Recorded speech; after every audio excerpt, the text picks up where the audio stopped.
the universal design, the UDL community is very different, but also a little small. It's growing, but we were at the UDL IRN. It's the International Research, so it's the research arm of Universal Design for Learning, their annual summit in Orlando, Florida, which for me as a Mainer was wonderful to go in March. And we had been connected through Twitter. I don't know about you, but I love the Twitter. I primarily use it professionally, but I have met so many amazing human beings on Twitter, like you and Mia and so many others. So we were at the session and all of a sudden it like clicked like, oh, you, I know you, and you, I know you. And the next thing you know, we like hugged for like a bajillion minutes. And then we're out in the hallway talking about something we noticed in the universal design for learning world. Now, as you know, universal design for learning was originally intended by David Rose to deal with barriers for people with various disabilities. What we notice as teachers who have taught and worked with kids with significant disabilities, that was missing. That was missing. It really wasn't like there, where how do you make that happen? How does it work? It was more kind of theoretical. It was like, no, you can do this, and it is possible to do. So we had this long conversation. When you go to conferences, those hallway conversations, or the ones in the bar, or the ones outside, those are the best ones. And this was one of the best ones. And out of that was born the foundational work for Shift Happens. Yeah. And what was really cool, Sheldon, was that like we were having this conversation, noticing that no breakout sessions. We're like, this is kind of odd. And then a lady named Joy Zabala, who is unfortunately just passed and just an amazing in our field. She lived and was retired in Florida at the time. And I had gone up to her afterwards and I was telling her what Hillary and I was talking about. And she actually had worked a lot with students with significant disabilities. And she looked at me and she said, Mia just only knew me like very just from passing at conferences. And she's like, Mia, she's like, you guys need to do this. She's like, I had never, I hadn't presented at UDL IRN yet. I had just done some stuff at FETC. But she said, you guys need to do this and it's important and you need to bring that voice out. And then the rest is history. Like we've just, from there on out, we're trying to get it out. So. Well, here we are. This is a great platform to get it out. So one of the things I noticed about Shift Happens is Shift seems to be an acronym for something. So Mia, I'm going to throw it to you. Why don't you explain a little bit more about what Shift Happens is? Well, so we came up with the title Shift Happens, and then it just like one day became a framework. I was like, okay, what does like Shift stand for? And I was talking to Hillary and we were like, yeah, Shift stands for something. And so Shift Happening is obviously like a growth mindset thing happening where we're like, okay, students with significant disabilities, can learn in inclusive environments with our supports, but you have to have a framework, right? So we're trying to put it all together. So S is for Shift. S in Shift is supports in place, right? We're going to have the supports in place and we're going to talk about that. Then H is going to be have a plan. Once you got the supports in place, then you need to have a plan on what you're going to do with it. I is to include,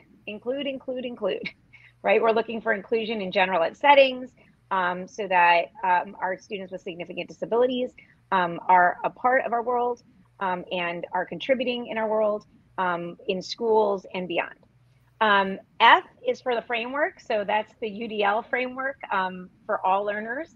And using the framework so that that universal design for learning framework so that all learners can learn and the barriers can be removed. And then T is a team's approach. You cannot do any of this without a team's approach and a collaboration.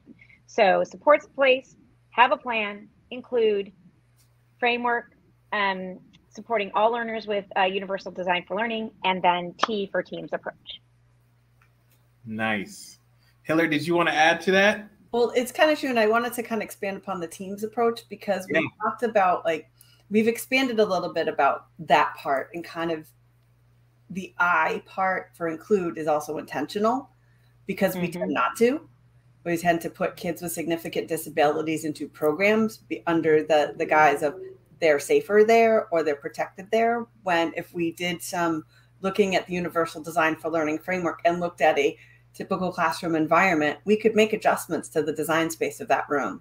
We could put some things in place, such as supports, and we can work with the people in our inclusive learning neighborhood, such as our occupational therapists, our speech therapists, our special education teachers, out of the silos and into more integrative practices so that those supports are happening first and not after the fact, and that our kids with significant disabilities are actually honored and centered.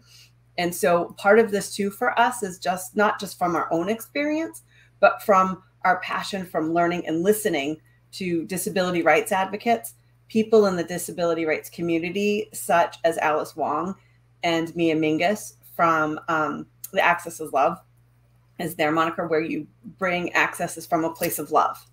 And it's not something that you have to do because it's legal. It's just the right thing to do. You just do it because it's the right thing to do. And that also comes into play with intersectionality of disability. So part of the SHIFT framework also looks at the intersectionality of kids with significant disabilities and what is their culture? Where are they from? Do they speak? And if they don't, is their AAC device, for example, to their, native language? Do they have, if they're Black, do they have Black icons, that represent people that look and sound like them?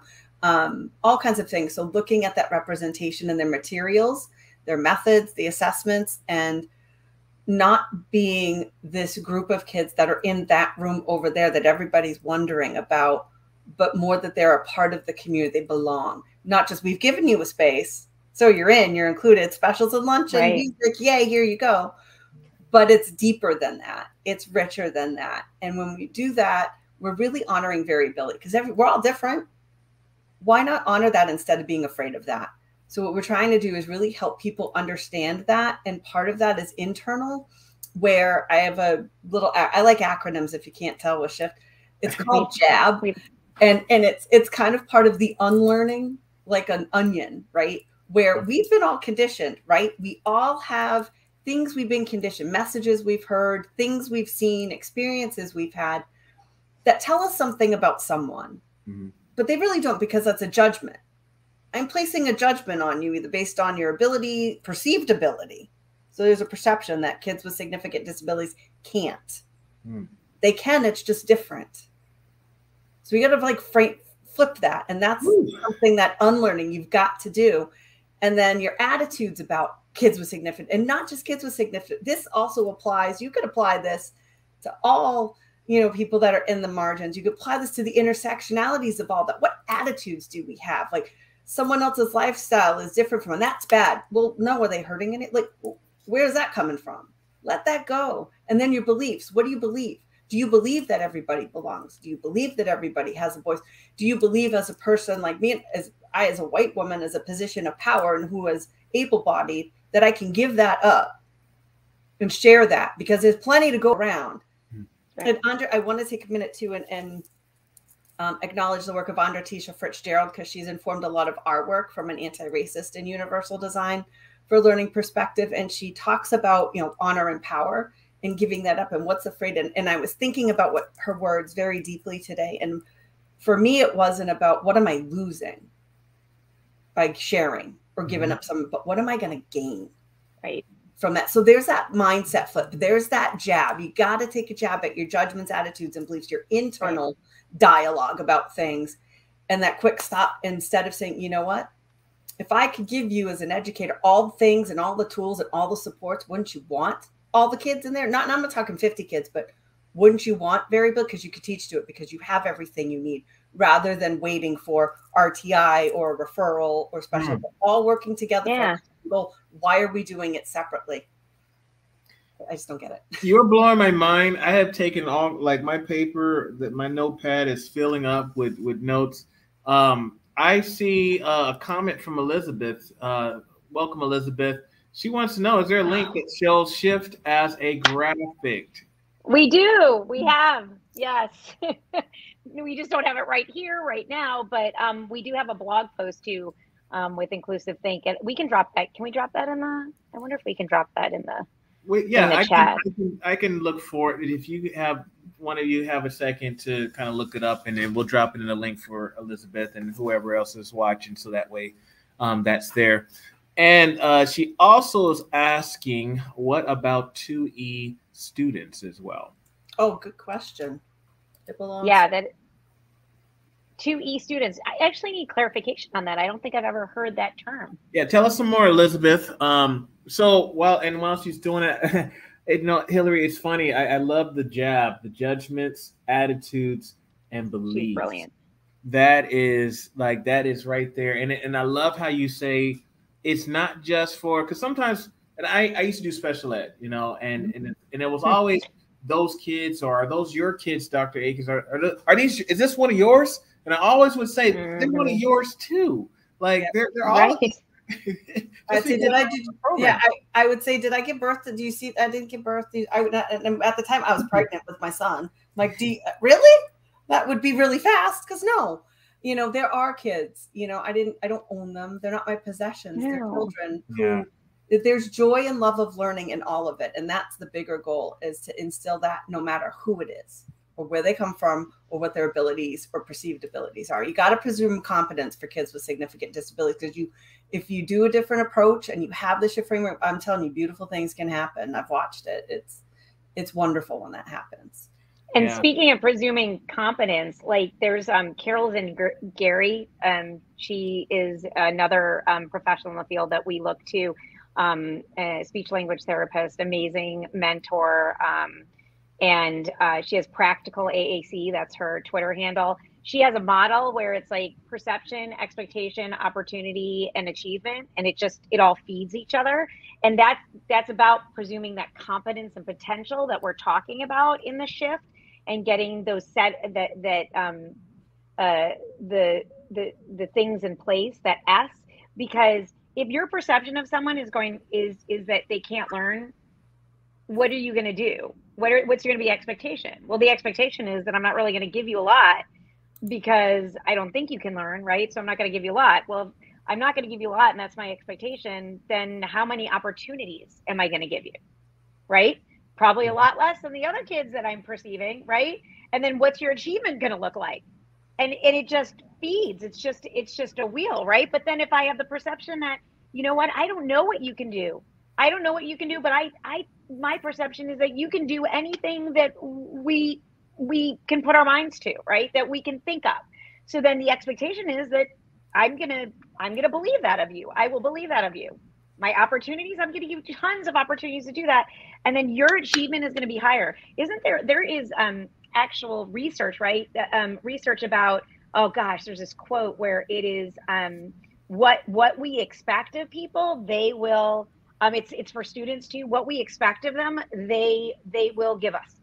Mm-hmm. So if we expect nothing of them, huh? Is it like the self-fulfilling prophecy? Kind of. It is, but there's actual there's a educational research that actually is tied to diverse students, minority students, that basically says that your expectation of those students is directly tied to what they will do for you. Because if they're coming in and you're expecting, like, you look at them and you're like, they ain't going to do anything. They will do that. They will do exactly that. Right. Because that's, again, it fits into that model, Carol Zangary's model: perception, expectation, opportunity, achievement. And so we're like, yeah, y'all, we are going to start with perceiving competence and potential. Yeah, we're always presume competence and potential, and everyone has potential. And yes, disability, and also disability is not a bad word. It's okay to say that. It's okay. Like, that's something I've learned from listening, to Judy Human and, Mary Fashik, who is Upgrade Accessibility is her handle. And she talks a lot about intersectionality. I've learned a lot just by listening to her and learning from her and reading her book. And that's the other part, is we need to listen to the population of people that we're serving, whether they're kids or adults or whatever. We need to listen and plan and include them in these plans too. Maybe there's something they don't want to learn, and that's okay. We can design around that, and we should, and it also gives the teacher back the power of creativity designing and control over their classroom, not like a power control, but a shared control where it becomes communal. It's more of community care and compassion and empathy coming from a place of love. And so that's where justice comes. I love that. We know our systems were messed up from the start. We all know that, but you can't change, famous doctor says it, but I love what he says about it is you can't change what you don't acknowledge. Right. So you got to acknowledge it first. And the problem is we have these environments that are inequitable. They are harming kids. They are harming teachers. And they're harming parents. They're harming people. It's not okay. I love education. I love to learn. And I want that for everybody. Not everybody's had that experience. And that's not okay. So what do we do about it? We've got to think differently. It doesn't mean I'm not bashing teachers. I'm not bashing administrators. But there's a system that's been designed exactly the way it is. But we need to change that because it's just not okay. It's not okay. And then the love of learning is gone. And so then what do you do for the rest? You're learning outside of school. Learning happens outside of school, and learning we're all learning right now in this environment. And we're not in school, we're adults, but you're constantly learning it. And if we don't teach kids those skills and help them understand what their strengths and challenges are and give them supports and inform them of them and involve them in them, we're done. And so that's the other element, little nuances of the SHIFT framework too, but that is applicable for every kid. And if as a teacher, I don't know what I need as a learner, how am I going to help provide that for children? That kind of, I'm sorry, real quick. That leads to kind of the initial question that twice exceptional. What Elizabeth was asking about, what about our twice exceptional students when it comes to doing this work? Mia, what are your thoughts? Well, first of all, so I'm just going to give you a quote that we use, and I just love it about inclusion, and that's, in simple terms, diversity is the mix, and inclusion is getting the mix to work well together. Okay. Diversity is the mix, right? And inclusion is getting the mix to work well together. It's not like these kids over here, the twice exceptional kids over here, the kid, right? And that's from the global diversity practice. And twice exceptional kids are absolutely in the mix, right? My nephew has autism, and he is a success story. He was in a separate class setting, went to Virginia, received supports, and was included and graduated high school. When he first started out, they were like, ain't gonna happen. Like, they were like, start setting up, and he's actually at 20 more successful than a bunch of other 20-year-olds I know right now. You know what I'm saying? So I have friends that have twice exceptional students that are that have autism, incredibly talented with math and science, but have some social skills deficits, executive functioning deficits, even reading deficits, right? Like even reading disabilities. Those students, in general, most twice exceptional students are included in the general ed curriculum from what I've seen as a teacher and professional developer and coach over my 20-some years of practice. However, it is very important that the twice exceptional students that don't look like the rest of us, like the students that Hillary and I have worked with that might have CP, that are cerebral palsy, that are in a wheelchair, that have a switch, and they are completely able to handle all of the curriculum, but they use an AAC device to communicate, and they use Switch's device. Like, those are the students that we're talking about that are in the margins that, again, we have to presume competence, like, right? That's who we're advocating for, because those are the kids that get left in the wings. And the bottom line about universal design for learning, as you know, and that's why we include the framework in the SHIFT, right? The framework to support all students, is that if we can do and include for the most significant disabilities, right, then we can include everybody. Like, if we're doing it here, and as a former special ed teacher, we can do it here, it perfectly goes with everything else that we're doing in a general education classroom. Now, are we expecting general education classroom teachers to do this by themselves? Heck no. I did both, right? No, that's not fun. We don't just like, we're talking about some collaborative teaching again, getting those supports in place, getting those coaches in place, you know, getting those paraprofessionals in place. But absolutely, we are talking about twice exceptional students that don't look like your neurotypical twice exceptional student that normally would be getting included because what do they look like? I hope I answered the question. Yeah, you answered it to me. So